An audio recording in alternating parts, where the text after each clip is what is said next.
Luna 25 के crash के बाद इसरो अलर्ट मोड में। चंद्रयान की लैंडिंग थोड़ी सी थमी। जी हाँ दोस्तों,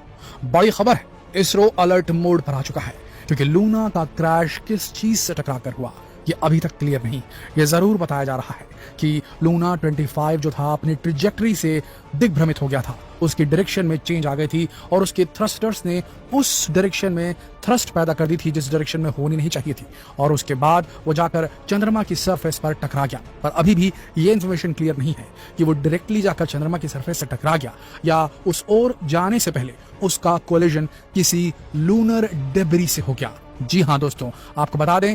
जिस प्रकार से धरती के इर्द गिर्द काफी सारा स्पेस डेब्री अंतरिक्षीय कचरा मौजूद है, जब से हम इंसानों ने अंतरिक्ष में जाने की टेक्नोलॉजी डेवलप की है, तब से जो हमने रॉकेट्स भेजे, जो सैटेलाइट्स हमने भेजी थी जो खराब हो चली हैं, जो कल पुर्जे अलग हो जाते हैं, अलग अलग स्टेजेस इंजन के, रॉकेट इंजन के, जो अलग अलग हाइट पर टूटते जाते हैं और उसके बाद फिर जो सैटेलाइट है, ये जो यान है, वो बाहर निकल जाता है, लेकिन उसकी डेब्री जो रहती है वो अर्थ के ऑर्बिट में चक्कर काटने लगती है। तो ऐसा काफी सारा कचरा ना सिर्फ धरती के इर्द गिर्द स्पेस डेब्री के रूप में घूम रहा है, बल्कि चंद्रमा पे भी जितने भी मिशंस भेजे गए हैं, जो कि रशियन या कह सकते हैं कि सोवियत यूनियन के वक्त में भेजे गए थे चंद्रमा की सरफेस पे, उसके अलावा अपोलो मिशंस के दौरान जो भी भेजा गया था वहां पर अमेरिका के द्वारा, नासा के द्वारा, उसके बाद भारत ने भी वहां चंद्रयान 1, चंद्रयान 2 और उसके ऑर्बिटर सब घूम रहे हैं वहां पर। तो क्या लूना 25 डायरेक्टली जाकर दिग्भ्रमित होकर चंद्रमा की सरफेस से टकराया या फिर उसका सामना किसी स्पेस डेब्री से हुआ जो कि लूनर ऑर्बिट में चक्कर काट रही थी और उसके बाद उसकी दिशा भटकी और वो जाकर चंद्रमा की सरफेस पर टकराया?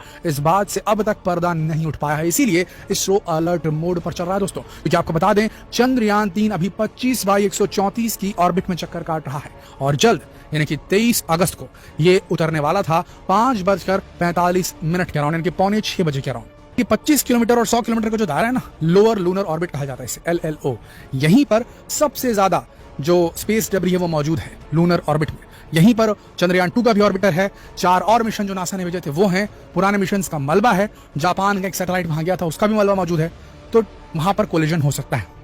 तो इस चीज को एकदम ध्यान में रखकर ऑपरेट कर रहा है इसरो, और इसरो ने तो वहां पर लूनर जो सिचुएशन है, लूनर ऑर्बिट की जो सिचुएशन है उसके ऊपर एक सर्वे भी किया है और उसके लिए इंस्ट्रूमेंट भी भेजा है जो कि जो लूनर ट्रैफिक है ऑर्बिट में उसे वो एनालाइज कर रहा है और वो डेटा पूरी दुनिया की स्पेस एजेंसीज के साथ शेयर भी करने वाला है, ताकि एक दूसरे के ऑर्बिटर्स और सैटेलाइट्स के इन्फॉर्मेशन होने से किसी के बीच में कोलिजन ना हो पाए। आने वाले समय में काफी सारे मिशन चंद्रमा की ओर जाने वाले हैं, तो इस चीज को ध्यान में रखकर इसरो एकदम अलर्ट मोड पर है। और रही बात लैंडिंग की, तो लैंडिंग में थोड़ी सी रुकावट जरूर आई है। लैंडिंग जो 5:45 बजे होनी थी 23 अगस्त को, अब उसे सरकाकर 6:04 टू बी प्रिसाइज अभी बताया गया है। ये और आगे हो सकती है और पीछे भी हो सकती है, ये डिपेंड करेगा उस दिन जिस दिन लैंडिंग होगी, उसी दिन इन्फॉर्मेशन बाहर निकलकर सामने आई कि एग्जैक्ट कौन से टाइम है जिसमें लैंडिंग सक्सेसफुल हुई या लैंडिंग का प्लान किया जा रहा है। दोस्तों, ये काफी ज्यादा एकदम प्रिसाइज मामला होता है, यानी कि बाल से बारीक गलती और आपका खेल खत्म। वो 4 साल जो आपने लगाए हैं 2019 के बाद चंद्रयान 3 को प्रिपेयर करने में, इसे लॉन्च करने में, जितना बजट, जितना दिमाग, जितनी मेहनत लगी है इसरो के वैज्ञानिकों की और भारत का जो बजट उसमें लगा है, वो सब कुछ उन आखिरी 18 मिनटों पे डिपेंड करेगा जो लैंडिंग के वक्त होगा। तो वो आखिरी 18 मिनट कब शुरू होंगे उसका अभी एक अंदाजा दे दिया है इसरो ने कि 6:04 पर लैंडिंग हम कर लेंगे चंद्रमा की सरफेस पर। अब 6:04 पर लैंडिंग की शुरुआत होगी या लैंडिंग कर लेंगे उसी दिन पता चलेगा। और रही बात, आप ये समझिए कि जब से लूना का क्रैश हुआ है, देखिए लूना का क्रैश कोई मामूली बात नहीं है, रशिया कोई छोटी मोटी कंट्री नहीं है। आखिरकार चंद्रमा पर उतरने वाले 2 सबसे बड़ी मेजर कंट्रीज में एक अमेरिका है और दूसरा रशिया ही था, लेकिन इस बार वो नहीं उतर पाया। हालांकि 47 सालों से पिछले वो नहीं उतर पाया, लेकिन ये एक बहुत बड़ा अलर्ट मोड पर रहने का एक बहुत बड़ा सिग्नल था, एक संकेत था, जो कि अब इसरो ने कैप्चर कर लिया है। और इसरो इसी चीज को ध्यान में रखते हुए, जो वहां पर ट्रैफिक है उसको ध्यान में रखते हुए और सिचुएशन की गंभीरता को देखते हुए उसने अपनी जो लैंडिंग है उसे थोड़ा डिले जरूर किया है। बात करते हैं चंद्रयान 3 की संभावनाओं की लूना के क्रैश के बाद। देखिए, चंद्रयान 3 जो भी पेपर पे लिख करके दिया गया था इसरो के वैज्ञानिकों के द्वारा मीडिया को भी, और उनके यहाँ जो प्लान किया गया था mission operation complex east track Bengaluru में, तो जो उन्होंने प्लान किया था अभी सब कुछ बिल्कुल वैसा चल रहा है। एक भी दिन, एक भी मार्क मिस नहीं हुआ है, चाहे वो अर्थ बाउंड मनूवर्स हो, चाहे लूनर बाउंड मनूवर्स हो, 4-4 चक्कर, 5-5 चक्कर जो काटने थे, सब एकदम परफेक्ट उसी टाइम जब बोला इसरो ने उस समय उन्होंने मनूवर किया और सक्सेसफुल हो गया। ये देखिए, अभी लास्ट जो मनूवर होना था रशिया का लूना 25 का, जो प्री लैंडिंग ऑर्बिट में जाना था उसमें वो फेल हो गया।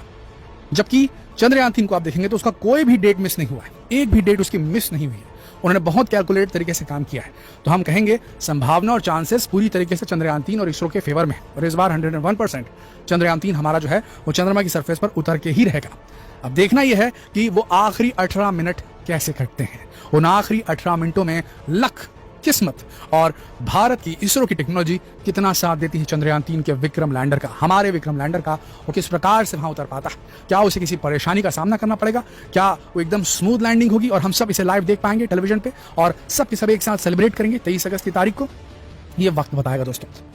लेकिन अभी की स्थिति में अगर देखा जाए तो हाँ, लूना 25 के क्रैश से थोड़ा धक्का तो इसरो को भी लगा होगा, क्योंकि इसरो को ऐसा लग रहा था, इसरो ने बधाइयां भी दी थी जब लॉन्च किया गया था लूना 25 को, तो इसरो ने बधाइयां जारी की थी रशियन स्पेस एजेंसी को। तो देखिए, कुछ भी कहा जाए तो एक्सपीरियंस ज्यादा था सोवियत संघ का और रशिया का चांद पर उतरने का, जबकि इसरो के पास सिर्फ एक ही अटेम्प्ट उन्होंने किया है अभी तक, चंद्रयान 2 का, जो कि लैंडिंग के वक्त बस फेल हो गया। अभी दूसरा अटेम्प्ट है नीचे लैंड करने का, सॉफ्ट लैंड करने का। तो ये बात जानकर कि लूना 25 क्रैश हो गया, थोड़ा सा धक्का तो लगेगा ही किसी भी एजेंसी को, वो अलर्ट मोड पर तो आएगी ही आएगी।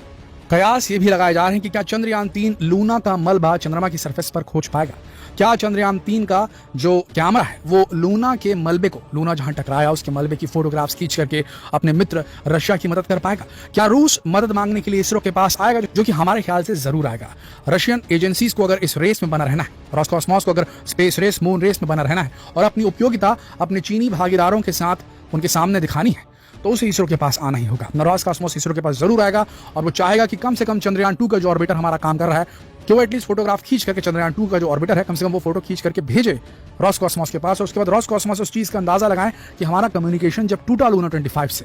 तब लूना 25 किस हाइट पर था, लूना 25 जो था वो कितनी दूरी पर था, और उसके बाद अभी जहां गिरा है जिसकी लोकेशन बताई गई है, लास्ट नोन लोकेशन से अभी के जो मलबा जहां मिलेगा वहां की लोकेशन से उसको कंपैरिजन किया जाएगा। और उसके बाद डेफिनेटली रॉसकॉस्मॉस अपने जो अगले स्पेस यान वो भेजने वाला है, जिसमें लूना 26 भी है, लूना 27 भी है, तो उसमें वो फेरबदल डिजाइन में जरूर करेगा और अपने अप्रोच को चेंज करने की कोशिश करेगा, जिसके लिए उसको जरूरी चाहिए होगा डेटा, जो सिर्फ और सिर्फ आज की तारीख में एक ही देश दे सकता है, और वो है इसरो। क्योंकि रशिया का जो कोलैबोरेशन है स्पेस में जो रहा है, वो अब सिर्फ चाइना के साथ है, इसके अलावा किसी के भी साथ नहीं। और पूरी जो यूरोपियन कंट्रीज हैं, अमेरिका को मिला लीजिए, सबके सब मिल करके जो है एक हिसाब से प्रतिबंध लगाए हुए हैं रशिया के ऊपर में, उससे संबंध अपने तोड़े हुए हैं। तो अगर रशिया को इन्फॉर्मेशन चाहिए मलबे की, तो उन्हें सिर्फ और सिर्फ इसरो के पास ही आना होगा।